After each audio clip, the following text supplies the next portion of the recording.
सजनी हमार दुल्हा आएला दुआर, सुन सजनी हमार दुल्हा आएला दुआर। सजनी हमार दुल्हा आएला दुआर, सजनी हमार दुल्हा आएला दुआर। भीड़ लागल अपार, भीड़ लागल अपार, हाला डाला लियो हाला लियो ने संभाल के, आहे हाला डाला लियो ने संभाल के, आहे हाला डाला लियो ने संभाल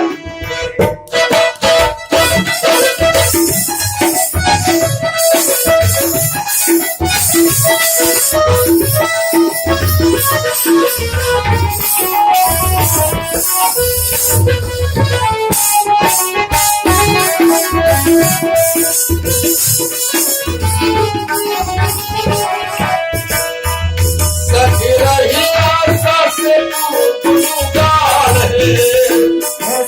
रही आसों से कुदुगार है, सखी रही आसों से कुदुगार है, सखी रही आसों से कुदुगार है, ओ सखी पागल से कुदुगार है, सखी पागल से कुदुगार है।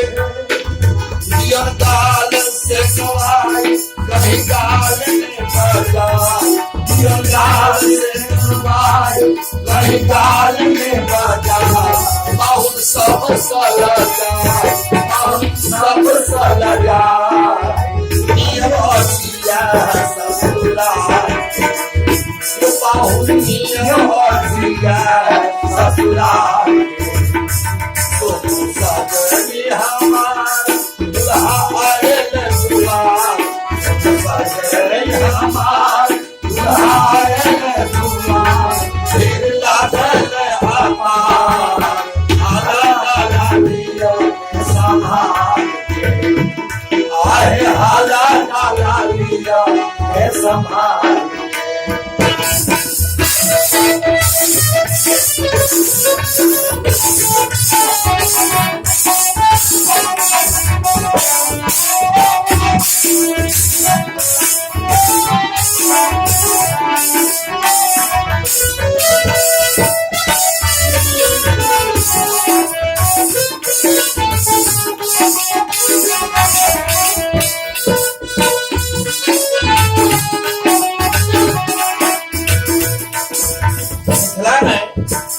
परंपरा रही है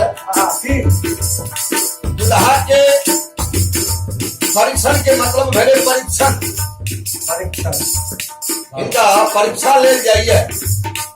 पहली परीक्षा परीक्षण काल में इनका पान खुआल जाइए। जे दुल्हा पान धरदा लक्ष खा लेलक उनका बकले बुझल जाइए, और जे दुल्हा पान नहीं खाए छै उनका होशियार बुझल जाइए। किया कोई पान में जो सुपारी होय छै ओ कन्या के ऐठ सुपारी होय छै, ताहि दुआरे दुल्हा होशियार रहे छै तो पान नहीं खाए छै। अबै काल में भरतलाल जी के सिखा देने रहथिन हुनकर बहिन शांति कि बौआ भैया के कहबै जे परीक्षण कालक पान नहीं खाए ले। एकटा परीक्षण एतऽ होइ छै, दोसर परीक्षण दुल्हा के नाक दबा कऽ बेदी पर घुमायल जाय छै मरबा पर, कि जे हिनका अपना सांस में कतेक पकड़ छै। ई बहुत मिथिला के बहुत मार्मिक बात छै, तैं ध्यान दी।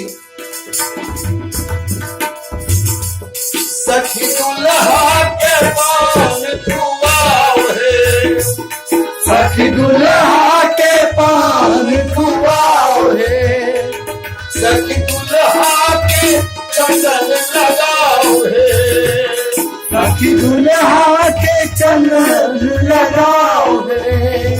दुल्हा पानो नहीं खाए, दुल्हा पानो नहीं खाए, दुल्हा बड़ा होशियार, अपना बड़ा होशियार, हाला डाला लियो संभाल।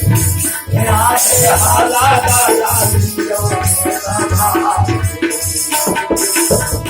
सजनी हमार दुल्हायल दुआर सजनी हमार दुल्हायल दुआर हिजरा कल आपार हाला डाला लियो संभाल आए हाला डाला लियो ने संभाल के आए हाला डाला लियो ने संभाल के